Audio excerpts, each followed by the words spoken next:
ចំពោះការចែករំលែកខ្ញុំសូមចែករំលែកទៅកាន់និស្សិតទាំងអស់គ្នាឲ្យមានភាពក្លាហានទាំងកម្លាំងកាយកម្លាំងចិត្តហើយ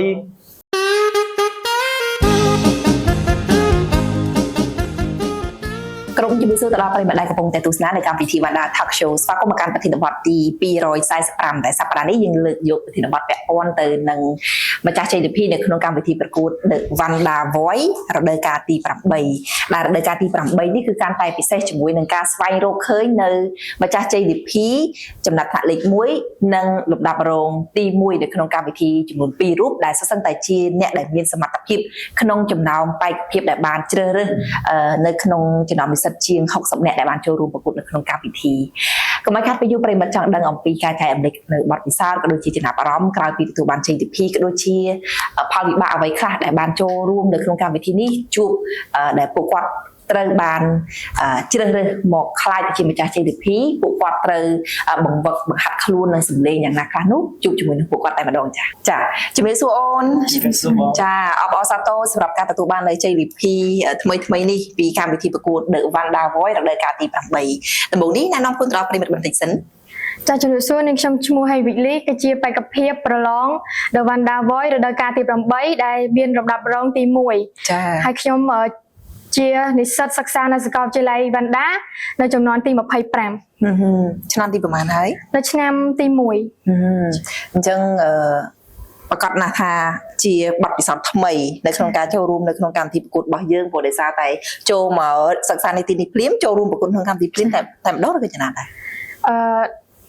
ដំបងតែម្ដងមក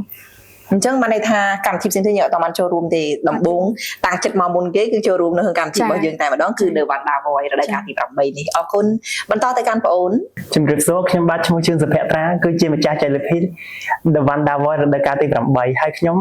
គឺជានិស្សិតឆ្នាំទី 1 នៅសាកលវិទ្យាល័យវ៉ាន់ដាចំនួនទី 25មែនរៀនថ្នាក់ជាមួយគ្នាណាអត់ទេអូចាចុះបងអូនវិញជំរាបសួរអ្នកទាំងអស់គ្នានាងខ្ញុំឈ្មោះឈុនសុភាជាបេក្ខភាព The Vanda Voice រដូវកាលទី 8 ហើយក៏ជានិស្សិតដែលសិក្សានៅសាកលវិទ្យាល័យវ៉ាន់ដាចំនួនទី 25ឆ្នាំទី 1 ផងដែរចាថ្នាក់ជាមួយគ្នាដែរឬអត់ទេអ្នកគ្រូថ្នាក់ផ្សេងគ្នាទាំងអស់ចាប៉ុន្តែមកចូលរួមប្រកួតនៅក្នុងកម្មវិធីពេលដែលជួបគ្នាអារម្មណ៍មិនដែរសិតតែឆ្នាំទី 1 ដូចគ្នាប៉ុន្តែយើងមកពីខេត្តឬក៏នៅភ្នំពេញនេះដែរខ្ញុំមកពីខេត្តណាដែរខេត្តពោធិ៍សាត់អូអ្នកពោធិ៍សាត់អញ្ចឹងបានសម្លេងបរុសអរគុណអ្នកគ្រូចាអរគុណដំបូងនេះចង់ដឹងអំពីការសម្រេចចិត្តចូលរួមប្រកួតនៅក្នុងកម្មវិធីរបស់យើងមូលហេតុអ្វីបានជាសម្រេចចិត្តចូលរួមប្រកួតនៅក្នុងកម្មវិធីទាំងដែលទើបតែចូលសិក្សានៅក្នុងសាលាទេហើយទទួលបានព័ត៌មានពីមុនមកឬក៏យ៉ាងណាដែរមូលហេតុដែលចូលឡងនៅ The Vanda Voice ដោយសារខ្ញុំចង់បង្ហាញសមត្ថភាពនិងទេពកោសល្យដែលខ្លួនឯងមានទៅអ្នកទាំងអស់គ្នាបានដឹងហើយចង់បានអីទៀតចង់បានជ័យលាភីចង់បានជ័យលាភីដែរចានិយាយលេងទេប៉ុន្តែមុនពេលដែលយើងចូលរួមប្រកួតធ្លាប់ស្គាល់នឹងដឹងពីកម្មវិធីនេះកន្លងមកអត់ធ្លាប់ឮពីមិត្តភ័ក្តិគាត់និយាយមកដែរចាល្អមែនតើអញ្ចឹងនៅពេលដែលបានចូលរួមប្រកួតនៅក្នុងកម្មវិធីអារម្មណ៍យ៉ាងណាដែររំភើបខ្លាំងវាទទួលបានបទពិសោធន៍ថ្មីជាច្រើនដែលអត់នឹកស្មានដល់ចាអញ្ចឹងបានន័យថាពេលដែលបងអូនចូលរួមនៅក្នុងកម្មវិធីប្រកួតនេះគឺបងអូនទទួលបានបទពិសោធន៍ច្រើនប៉ុន្តែក៏ចង់ដឹងដូចគ្នាអំពីដំណើរការនៃការចូលរួមប្រកួតនៅក្នុងកម្មវិធីមួយនេះដឹងច្រើនទេថាតើដំណើរការនៃកម្មវិធីមួយនេះពីដំណាក់កាលដំបូងទៅដំណាក់កាលបន្តទៀតហ្នឹងគេធ្វើការជ្រើសរើសបេក្ខភាពយ៉ាងម៉េចដែរចាអ្នកអ្នកគ្រូដំបូងគេចូលជ្រើសរើសតាមថ្នាក់ដំបូង60នាក់ដំណាក់កាលទី1ដំណាក់កាលទី2 11នាក់ហើយដំណាក់កាលទី3វិញជ្រើសរើសជំរុះយក6នាក់ដំណាក់កាលចុងក្រោយជ្រើសរើសយកតែ3នាក់ទេអ្នកគ្រូអ្នកចុងចប់ចាកំឡុងពេលដែលធ្វើការជំរុះនឹងដំណើរការនៃកម្មវិធីប្រកួតបន្តនឹងតើបងអូនទទួលបានបទពិសោធន៍អ្វីខ្លះដែរពីកម្មវិធីមួយនេះសម្រាប់បទពិសោធន៍ដែលទទួលបានពីកម្មវិធី The Vanda Voice ធ្វើឲ្យរូបនាងខ្ញុំមានភាពក្លាហានជាងមុនក្នុងការបង្ហាញសមត្ថភាពបានស្គាល់មិត្តភ័ក្តិច្រើនថ្មីទាំងអស់ហើយ បានយល់ដឹងពីការលើកដាក់សម្លេងនៃការប្រឡងពីដំណាក់ពីមួយដំណាក់កាលទៅមួយដំណាក់កាល អញ្ចឹងគាត់ថាក្រោយពីយើងទទួលបាននៅការបង្វឹកបង្ហាត់ហើយជាពិសេសគឺអាចឈានមកកាន់វគ្គផ្ដាច់ផុតនៅក្នុងកម្មវិធីបងអូនគាត់ថាតើកម្មវិធីប្រកួតមាននៅការរៀបចំសក្រិតហើយបានផ្ដល់នូវបទពិសោធន៍ដែលអាចឲ្យបងអូនចេញទៅប្រឡូកនៅក្នុងវិស័យសិល្បៈតាក់ទងជាមួយនឹងវិស័យចម្រៀងនេះបានកម្រិតណាដែរចាអញ្ចឹងក្រោយពីបងអូនអាចឈានមកកាន់ចំណាត់ថ្នាក់លំដាប់រងទី1នៅក្នុងកម្មវិធីបែបនេះហើយគិតថានឹងចង់ប្រឡូកនៅក្នុងវិស័យចម្រៀងនឹងបន្តទៀតឬក៏យើងបន្តការសិក្សាសិន ចង់បន្តការសិក្សាសិននេះ ប៉ុន្តែបើសិនជាមានឱកាសនៅក្នុងវិស័យចម្រៀងចង់បោះជំហានចូលអត់ ចង់ ចាល្អមែនតើនេះគឺជាការតាំងចិត្តហើយក៏ជាអ្វីដែលបងចង់ដឹងអំពីបងអូនព្រោះដោយសារតែការដែលយើងមកសិក្សាមកពីខេត្តមកដល់ភ្នំពេញនេះគោលបំណងសំខាន់របស់យើងគឺចង់មានការងារធ្វើទៅទេចាឥឡូវនេះយើងទទួលបានឱកាសដែលល្អសាលាបានផ្ដល់ឲ្យបែបនេះមានអីចង់អរគុណទៅដល់សាលាដែរឬក៏អត់ ចង់អរគុណទៅខាងសាលាខាងមែនតើដែលបានបង្កើតកម្មវិធីរវ៉ាន់ដាវយឡើងដែលធ្វើឲ្យនាងខ្ញុំបានបង្ហាញសមត្ថភាពទៅទស្សនិកជនទាំងអស់បានឃើញអរគុណច្រើនចាត្រឡប់មកកាន់បងអូនចំណាត់ថ្នាក់លេខ1នៅក្នុងកម្មវិធីវិញប្រកាសណាស់ថារំភើបសប្បាយចិត្តហើយមានមោទនភាពជាមួយនឹងអ្វីដែលបងអូនបានទទួលនៅក្នុងកម្មវិធីអាចចែករំលែកបាននេះថាមានកលឹះអ្វីខ្លះដែរទៅអាចយកនៅជ័យលាភីនៅក្នុងកម្មវិធីជាពិសេសគឺពានរង្វាន់ដ៏ស្រស់ស្អាតមួយនេះដែលសាលាបានបង្កើតជូននិងផ្ដល់ជូនទៅដល់បងអូន ចំពោះកលឹះក្នុងការយកជ័យលាភីឲ្យបានគឺមានតែការខិតខំប្រឹងប្រែងខិតខំច្រៀងខិតខំអភិវឌ្ឍសមត្ថភាពឲ្យកាន់តែខ្លាំងឡើងដើម្បីយកឈ្នះបេក្ខភាពផ្សេងៗដើម្បីទៅកាន់ជើងឯកនិងខ្លាចទៅជាម្ចាស់ជ័យលាភី ចាពាក់ព័ន្ធជាមួយនឹងវិស័យចម្រៀងគឺទីមទីឲ្យមានសម្លេងនិងទឹកដមហ្នឹងគឺពីរោះពីធម្មជាតិមកបងអូនមានអស់ហើយក្រោយពីទទួលបានការវឹកហាត់ពីសាលាគិតថាតើការបង្វឹកបង្ហាត់បងអូនពីមួយវគ្គទៅមួយវគ្គបងអូនទទួលបានបទពិសោធន៍អ្វីខ្លះហើយលំបាកខ្លាំងដែរទេហើយការបង្វឹកបង្ហាត់ដែលគ្រូបង្វឹកបានបង្វឹកយើងនឹងមានអ្វីខ្លះដែរ ចំពោះការលំបាកមានតិចតួចដែរណាគ្រូហើយពេលដែលខ្ញុំបានចូលរួមប្រកួតទៅខ្ញុំបានដឹងពីសមត្ថភាពខ្ញុំកាន់តែច្បាស់ហើយខ្ញុំចេះលើកដាក់ស្លេង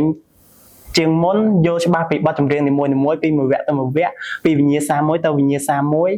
ធ្វើឲ្យយើងកាន់តែច្បាស់ដើម្បីអភិវឌ្ឍសមត្ថភាពបន្តទៀតបងអូនអ្នកខេត្តណាដែរខ្ញុំអ្នកខេត្តកំពង់ស្ពឺអូអ្នកខេត្តកំពង់ស្ពឺអញ្ចឹងមិនច្រៀងព្រោះចាអាចបង្ហាសម្លេងទៅដល់ប្រិយមិត្តរបស់យើងបន្តិចបានអត់ចាបាត់អីក៏បានដែរសំខាន់សុំមកឃ្លាមកដើម្បីចង់ដឹងថាតើសម្លេងម្ចាស់ជ័យលាភីនៅក្នុងកម្មវិធីរបស់យើងស័ក្តិសមជាម្ចាស់ជ័យលាភីពិតប្រាកដដោយច្រៀងគោកមិនច្រៀងក្នុងទឹកបែបនេះចានិយាយលេងទេតា1 2 3ចាប់ដើម រៀបការចោះអូនជុំខ្វល់ពីបងព្រោះរឿងកន្លងអូនបងត្រឹមជាសង្សារយើងមាននិស្ស័យតែរូបបងគ្មានវាសនាបានធ្នមបានថែជីវ៉ាដូចក្តីប្រាថ្នាណាថ្លៃអូយអាលេបេះដូងអស់ហើយចាប្រិមិត្តសម្លេងរបស់គាត់គឺប្លែកហើយថ្មីមិនសូវឬក៏ស្តៀងជាមួយនឹងតារាផ្សេងទេតែអ្វីដែលចាប់អារម្មណ៍ខ្លាំងជាងគេគឺសម្លេងរបស់បងគឺផ្អែមហើយស្រទន់ជាពិសេសគឺកលៈចុងក្រោយពិសេសមែនតើហើយស័ក្តិសមជាម្ចាស់ជ័យលាភីនៅក្នុងកម្មវិធីរបស់យើងមែនតើចាអរគុណច្រើនសម្រាប់ការបង្ហើរសម្លេងហើយក៏ចឹងនឹងដូចគ្នានៅចំណុចមួយទៀតក្រោយពីយើងទទួលបានជ័យលាភីទទួលបានការសាទរយ៉ាងណាខ្លះដែរពីសាច់ញាតិនិងគ្រួសារនិងមនុស្សជំនាញខ្លួនណាចំពោះការអបអរសាទរពិតជាទទួលបានការអបអរច្រើនមែនតើពីសំណាក់មិត្តភ័ក្តិលោកគ្រូអ្នកគ្រូបងប្អូនសាច់ញាតិបានកាដូអីគេខ្លះបានចាបានថវិកាហើយបានពានដ៏ស្រស់ស្អាតបានបាច់ផ្កាហើយបានcertificate ហើយនឹងបានសាប៊ូកសក់ពីក្រុមហ៊ុន Obsidian ចានេះគឺជាវត្ថុអនុស្សាវរីយ៍ពី Obsidian ហើយក៏ដូចជាការលើកទឹកចិត្តយ៉ាងធំធេងហើយពានរង្វាន់មួយនេះគឺសរបញ្ជាក់អំពីសមត្ថភាពនិងទេពកោសល្យដ៏ពិតប្រា កត់ចេញពីបងអូនផ្ទាល់តែម្ដងអញ្ចឹងសង្ឃឹមថានឹងបោះជំហាននៅក្នុងវិស័យមួយនេះជាមួយនឹងការខិតខំប្រឹងប្រែងបន្ថែមទៀតអាប់ដេតនៅសមត្ថភាពរបស់យើងបន្ថែមទៀតហើយសង្ឃឹមថាបងអូននឹងជោគជ័យនៅក្នុងវិស័យចម្រៀងបើសិនជាបងអូនស្រឡាញ់ទៅលើវិស័យមួយនេះចង់បោះជំហានចូលក្នុងវិស័យសិល្បៈដែរទេ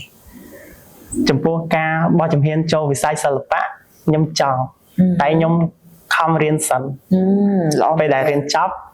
ពេលមានឱកាសខ្ញុំនឹងចូលរួមប្រកួតកម្មវិធីផ្សេងកំឡុងពេលដែលយើងកំពុងតែសិក្សាយើងអាច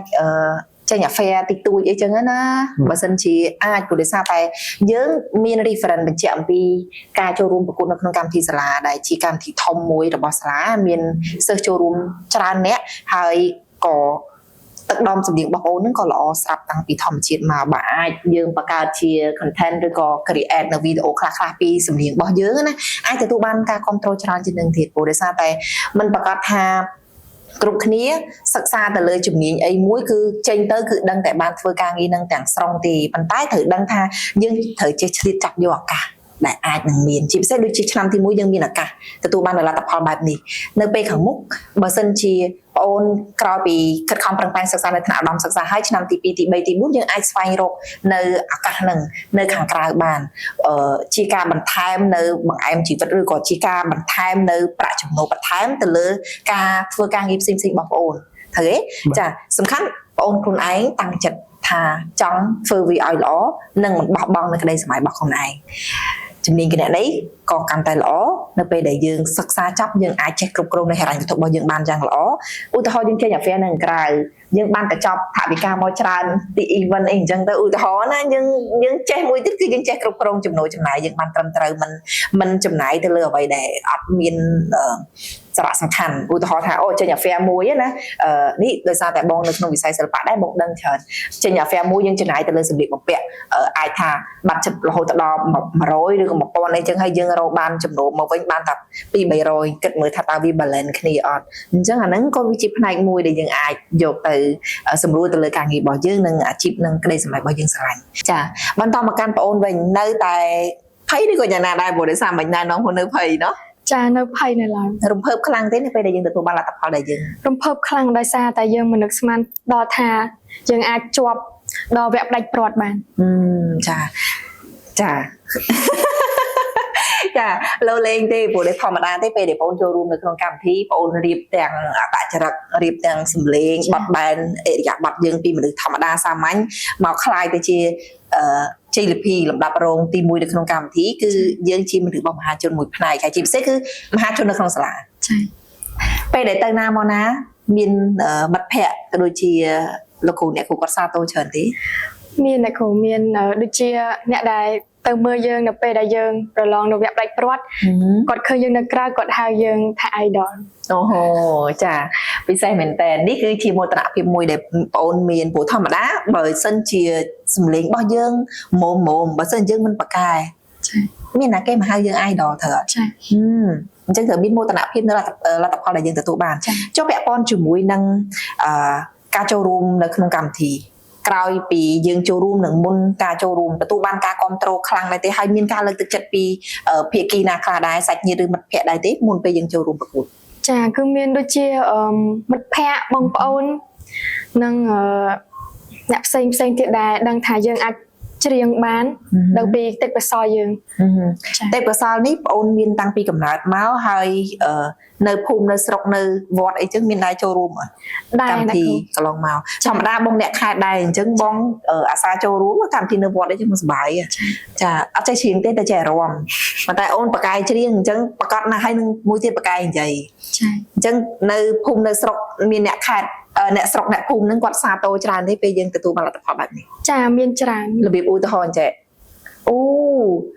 ម្នាងហើយមិនហ่าចូលរួមនៅក្នុងកម្មវិធីប្រកួតនឹងទទួលបានលទ្ធផលអីអញ្ចឹងទៅសប្បាយចិត្តខ្លាំងឯនៅពេលដែលទៅស្រុក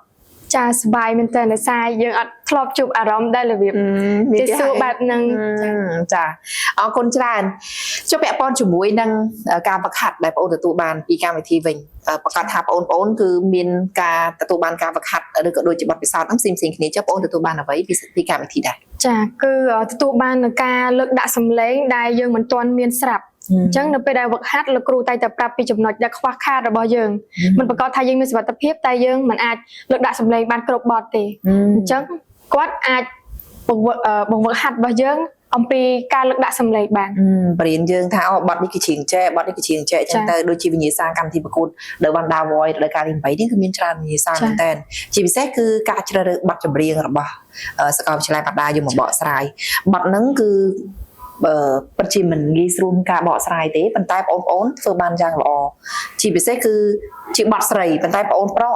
អាចច្រៀងបានហើយបងប្អូនស្រីផ្ទាល់គឺអាចប្រើសម្លេងនិងលើកដាក់បានយ៉ាងពិរោះដូចនឹងតារាអាជីពដែលគាត់បកស្រាយបទចម្រៀងរបស់សាកលវិទ្យាល័យបណ្ដាអញ្ចឹងពាក់ព័ន្ធជាមួយនឹងបទពិសោធន៍ទាំងអស់ដែលបងប្អូនទទួលបានបែបនេះមានអីចង់ផ្ដាំផ្ញើទៅដល់ប្រិយមិត្តក៏ដូចជាបងប្អូនជំនាន់ក្រោយបើសិនជាគាត់ស្រឡាញ់ទៅលើជំនាញហ្នឹងគាត់ស្រឡាញ់ទៅលើការសិក្សាទៅលើជំនាញគណនេយ្យក៏ដូចជាស្រឡាញ់ទៅលើវិស័យ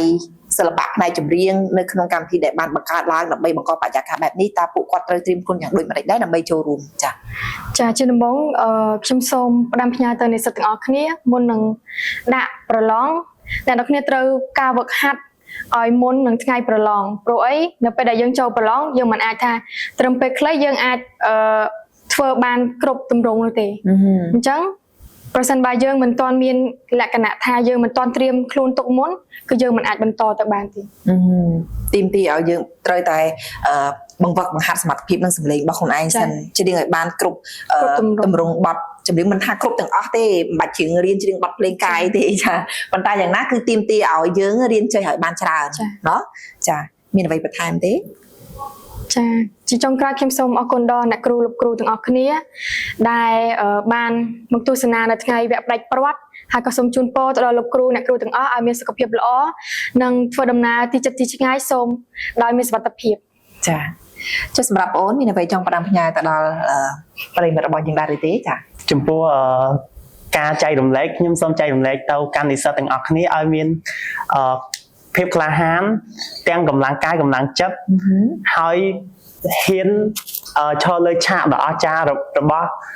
The Wanda Voice រដូវកាលក្រោយៗទៀតហើយស៊ូទាំងអស់គ្នាដើម្បីដាក់ពាក្យប្រឡងនៅខ្លាចទៅជាម្ចាស់ជ័យលាភីរដូវកាលក្រោយៗទៀតហើយសូមអរគុណទៅកាន់លោកគ្រូអ្នកគ្រូមិត្តភ័ក្តិទាំងអស់គ្នាពុកម៉ែបងប្អូននិងមិត្តមិនថានៅជិតនៅឆ្ងាយដែលបានបោះឆ្នោតដល់រូបខ្ញុំឲ្យខ្លាចទៅជាម្ចាស់ជ័យលាភីរបស់កម្មវិធី The Wanda Voice រដូវកាលទី8នេះចាពិតជាធំធេងមែនទែនដល់ខ្ញុំមិនអាចកាត់ថ្លៃបានទេទឹកចិត្តមួយចាអរគុណច្រើនចុះសម្រាប់បងអូនវិញនឹងក្រោយនឹងខ្ញុំសូមអរគុណទៅដល់សាលានិងលោកគ្រូអ្នកគ្រូសិស្សានុសិស្សបងប្អូនមិត្តភ័ក្តិដែលបានមកគាំទ្ររូបនាងខ្ញុំរហូតដល់វគ្គផ្ដាច់ព្រាត់ហើយក៏សិស្សចំនួនក្រោយបើសិនជាមានចំណាប់អារម្មណ៍នៅក្នុងការដាក់ពាក្យប្រឡងអាចមកដាក់ពាក្យបាននៅការិយាល័យសេវានិស្សិតអគារ G2.11 ចានៅអគារ 2.11 ចាអរគុណច្រើនបងអូនអរគុណសម្រាប់ការចែករំលែកហើយក៏ដូចជាលើកទឹកចិត្តទៅដល់បងប្អូនដែលបានកំពុងតែត្រៀមខ្លួនក្នុងការចូលរួមប្រកួតពួកគាត់នឹងព្យាយាមធ្វើឲ្យបានកាន់តែល្អហើយទទួលបានលទ្ធផលដូចជាបងអូនដូចគ្នាណាចាអរគុណសម្រាប់ការចូលរួមនៅក្នុងកម្មវិធីរបស់យើងចាប្រិយមិត្តទូទាំងទស្សនិកជនជាទីមេត្រីអរគុណសម្រាប់ការតាមដានទស្សនានៃកម្មវិធី Wanda Talk Show តាំងពីដើមរហូតដល់ចប់កម្មវិធីរបស់យើងសន្យាថានឹងវិលមកជួបប្រិយមិត្តរៀងរាល់ថ្ងៃសៅរ៍វេលាម៉ោង 8 យប់ដដែល ខណៈពេលនេះយើងខ្ញុំទាំង4នាក់ក៏សូមអរគុណនិងសូមគោរពលា